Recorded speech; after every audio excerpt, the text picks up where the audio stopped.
Charlie Wiley joining us now, my old friend for, let's see, I'm 61. I met him at 18. How many years is that? 50, 60, something like that? Wiley repeatedly and loudly saying during the lead up to the Iraq war that the weapons of mass destruction and other excuses for starting a war were nonsense. He's a 92-year-old World War II veteran. He's covered 11 wars, went to Vietnam 4 times, called out the lying fake news media for the Tet Offensive, which he said was a great U.S. victory. And he's traveled to over 100 countries. He's been around the block, so to speak. Charlie, thank you for getting up early and being with us. Well, by the way, I remember you in that conversation in Atlanta back, whatever year it was. What was it, about 16, 18 years ago? It was 2004. I was on my back. I was on my back veranda, and I was talking to you, and you said, "This is about the stupidest thing I've ever seen in my life. There are no WMDs." And he said, "Without this, George W. wins re-election in a landslide, and now he's at risk to get beat by John Kerry for no reason other than his own making." Yeah, and we're in that same boat again. But I'm against it. What's going on? By the way, we're hearing the same nonsense. They're making things up as they go along, and I am absolutely horribly disappointed in the media. And I'll tell you why. This is not the usual right wing, left wing. After they completely allowed the government to get by with pushing one lie after another, and I understand the average guys, people like me, we're studying the whole situation. We've got a lot of background, so I could see through that nonsense right away. But the average guy, he's working his 8 or 9 to 5 job and commuting, and he doesn't have time, so he only gets the headlines and so on. And what really bothers me is the news media didn't question any of it, allowed us to be taken into that stupid war, and then about a year later they had a kind of a guilt trip, and they all apologized. The New York Times and the Washington Post, they all came out and said, we didn't do the right thing. We didn't question. And they were so sorry that they allowed our country to go to war and a whole bunch of people get killed and everything else that goes with it. But now they're back to the same thing. They are not questioning the nonsense that is coming out of the government. For example, the owners of the 2 ships that were so-called mined and who were mistreated by the Iranians and so on have come out and specifically said that virtually everything that we have said was nonsense. And yet the news media just ignores that almost. It's been touched on, but the media should be absolutely ashamed if they allow us to be carried into another war without questioning all of the things that are said. Well, look, let's get to the tankers, Charlie, because you're absolutely right. Both of us were against this excursion into the war in Iran. We never believed the WMDs. Look, I had a former ambassador to Qatar, Patrick Theros, who I know you know, on the other day. He's a career diplomat. And I asked him point blank. I said, did the U.S. intel lie about WMDs, or were they just that incompetent? And he said, stop. They lied. Everybody knows it. That was there. They never existed. It was a complete lie made up by the administration in order to go to war along with the other neocons.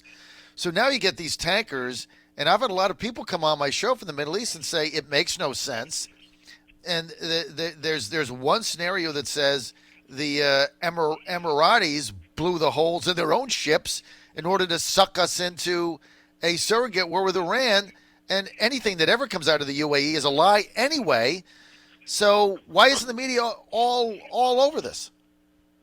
Well, it's because the media is corrupt at this point. And as a veteran journalist, I go way back to the 1950s, and it breaks my heart to see it.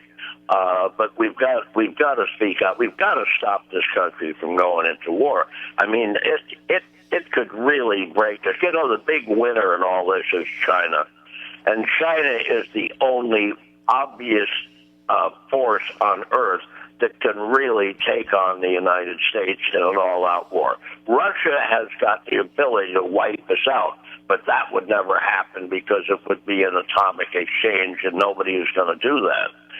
And so the only people that could take us in a war are the Chinese. I'm talking about a war other than atomic, and so we've got to worry about the long-range problem of China. They're moving up so quickly, and I was there. I was one of the first Americans that was in China after Mao died. I was there in 1979. Back when I went there the first time, my first time, I was an oddity. I would literally stop traffic because they hadn't seen any round eyes there. And so Chinese were coming from all sides just to look at this guy walking down the street. And they had to get the police to break him up because it was stopping traffic. And so I saw China when they were down at the very bottom, and they have come up at a rate that is unparalleled in all of history, and they are now a threat to us on every front. And this country should be preparing to match China, and we're not. And now to make it worse, we may take a lot of our resources and use them in a worthless war. But worse than that, people will die. Mm-hmm. And, you know, I've had a picture up on my wall for decades, and it shows a little girl in Vietnam, and she's crying. And underneath it says vet. And whenever anybody starts talking about war, I look at that picture. Let's keep in mind what we are talking about when we say war. Let's make sure that we remember what that means. It means I am hardly a pacifist, you know that, but I also think about what war really means, and that's another thing that the media doesn't do very often. Well, you know, we're with Charlie Wiley. He's a 70-year war correspondent and journalist. Charlie, one of the only journalists during the Tet Offensive, probably don't know this, the only journalist that was there covering it live, the Tet Offensive, who said it was a major U.S. victory. Everybody else, of course, spinning it as a major defeat and the turning point in the war. And, of course, Wiley's reporting was accurate from Vietnam at the time because it was a major defeat for the Vietnamese in the terms of casualty. They didn't get the rebellion they wanted. They got nothing out of it except the U.S. media, lying media, turned it into some kind of a success for the Viet Cong, and it was a failure. And so that was just a media thing, right? It was not just the Viet Cong. It was the Vietnamese army coming in from the north. And incidentally, the argument was complete. You know, the argument about whether we really won or whether they won, and the argument was completely settled later when the commander of the other side acknowledged that it was a terrible military defeat for them, and then he added, but it didn't make any difference because they won the propaganda war in the United States. Right. That was what the commander of the other side said. I remember that when you were the only one that was reporting on it live at the time, saying that it was a tremendous defeat for them, and a victory for the U.S. To give credit, there were a few other reporters. There were good reporters. My good friend Dickie Chappelle, what a wonderful reporter she was. And she was killed in a night operation with the Marines. She was double the age. She could have been the mother of any one of the kids that she was out on patrol with. And she died on that patrol. Dickie called it right. There were a handful of people, but you were absolutely right. The major media, almost right across the board, made us look terrible, and they took things out of context. They didn't give the total picture. By the way, that's what's happening today with history. We have now taught a totally false history to a couple of generations of kids, and when you take things out of context, you can change the whole image of reality with very little problem. And that's what they've done. They have grabbed things out of context. And no matter what issue you talk about, they've done that. And one thing that we have to impress on young people today who have been so totally brainwashed on so many issues is it is not only not correct, but it is stupid to ever judge a person or a country from a previous time by today's morality and today's rules of the road. Because under that kind of thinking, every single person in the past is a bad guy. Not only is every person a bad guy, but every nation is a bad guy. I mean, it's so easy to point out that anybody in the past, and nobody ever asked the questions, well, if the United States was bad in 1776, who were the good guys? Who were the people that were behaving differently? Yes, our forefathers were flawed, but they were flawed like everybody else in the world. Mm-hmm. And the world has been flawed from its very beginning, and as far back that we know of as pushing 10,000 years and 6,000 for sure. And to judge anybody from any other period, yes, Jefferson owned slaves. But you know what? Millions of people owned slaves in every civilization that ever existed before the 19th century. Millions of people owned slaves, but only one man wrote the Declaration of Independence. Mm-hmm. And so to point out the thing that he did, that millions and millions of people did, even if it was wrong by today's standards, is utterly ridiculous. What makes him stand out is he wrote the Declaration of Independence. We're with Charlie Wiley, 92-year-old World War II veteran. He's covered 11 wars. He's been to Vietnam 4 times. He's traveled to over 100 countries. And he repeated very loudly and often during the lead-up to the Iraq War that the weapons of mass destruction was a ruse, and all the other excuses for starting the war was nonsense. You were talking about revisionist history being taught now for 2 generations. Can you sum up what you mean by that specifically, Charlie Wiley?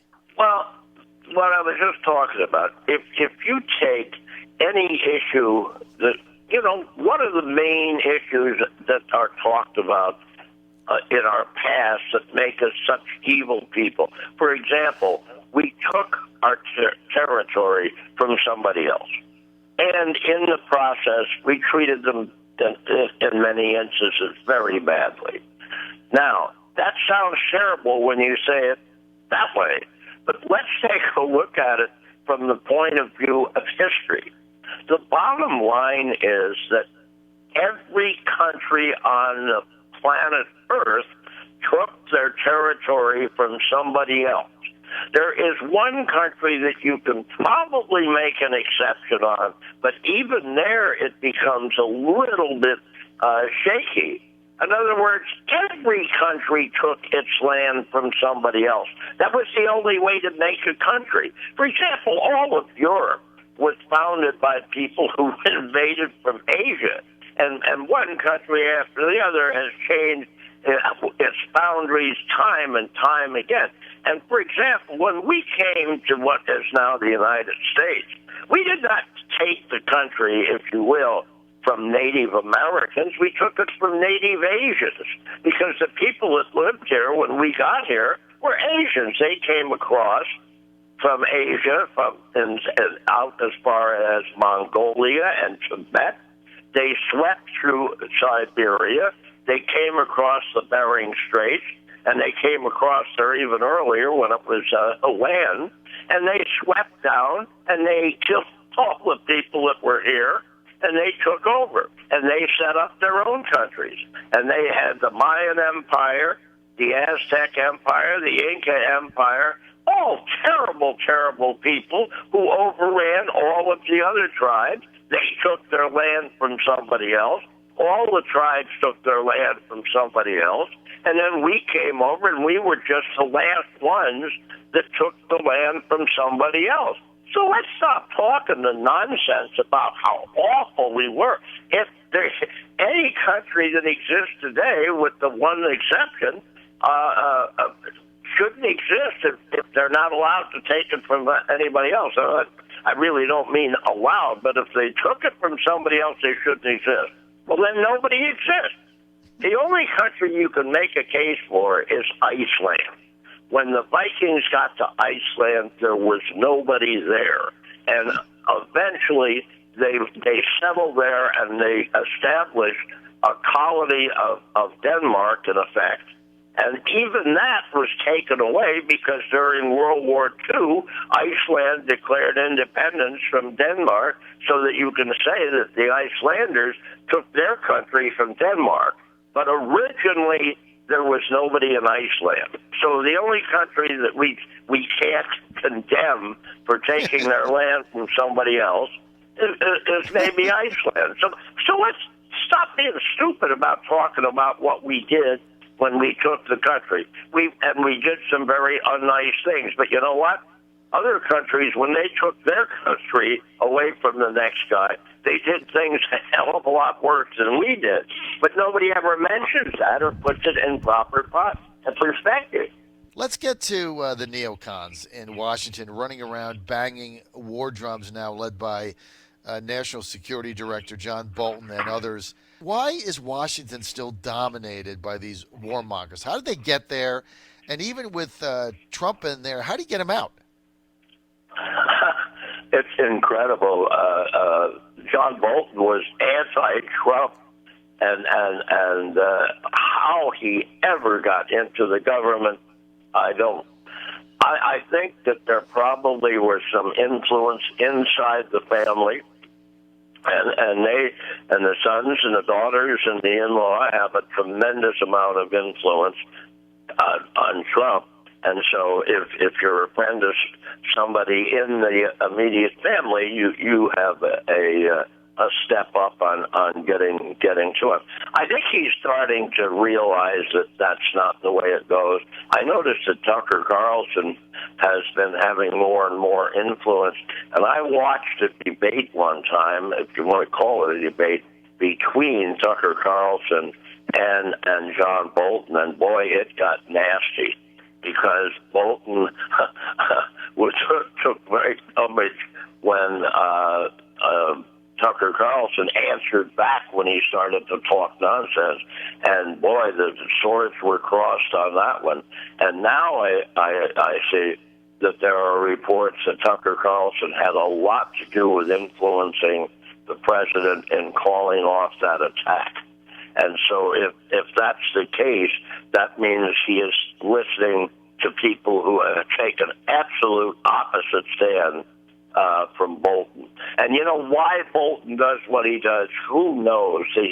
By the way, there was a wonderful cartoon or a satire on Bolton in Onion, and the headline was something to the effect that Bolton wants to attack the sun because he's discovered that they have nuclear energy up there. and it's a funny piece, except that it's damn near true. Any excuse to get into a war. For some reason, he wants to completely redo the Middle East in his image. And, of course, nobody's going to be able to do that. And the situation will just get worse and worse. And at one point, we've got to realize where the real danger is to this country. And when we go off on things like that, besides the horror of what we've done, we are also doing something that could, in the long run, have a tremendous influence in the defeat of the United States and the takeover of the number one spot in the world by China. And I'm not anti-Chinese in the sense. I kind of admire the fact that they've been able to do what they've done, and they've lifted a lot of people from poverty into middle class. It's incredible what they've done. But they are a threat to the United States, and depending upon how they feel on any given day, it's a peaceful threat, or in the long run, it could become a very big military threat. Which, incidentally, is the reason that I've been so much against the policy of trying to push the Russians into the Chinese camp. You know, I ask a question all the time, and there's always silence when I ask neocon-type people the question, and that is, since China is the only real threat to the United States in the world, if there's a showdown with China, which side do you want Russia on? Russia, which has a border that goes from Europe across the entire Siberia and then into the north part of Siberia, where it becomes a boundary with the United States of America. And that huge Russia overlooks China, and they have every resource known, every raw material known to man in the world in overabundance. And they have a good army, not like they used to, but they still have a damn good military. And which side do you want them on in the showdown with China? And when I ask that question to Neil, there's always a long silence, because obviously they've done everything they could to push Russia away and to push them into the Chinese camp, because they have no other place to go. And you know, I've been calling from the fall. I was the biggest, as you know, the biggest anti-communist ever. I devoted my whole life to destroying the Soviet Union because I saw it as the greatest threat to mankind. But I also said, once we finish off the communists, once they took the hammer and sickle down from the Kremlin, we should have had immediately an alliance with Russia, because an alliance between Russia and the NATO nations would have ensured peace in the world for 100 years. Right. And China would never have become a threat. But we did just the opposite of befriending them. We pushed them away and did everything we could to make them the enemy. And now you've got the mess that we're dealing with now. Charlie Wiley, I've only got one more question, and we got to go. You know, I've been a Trump supporter from day one. You know that. Can he win again?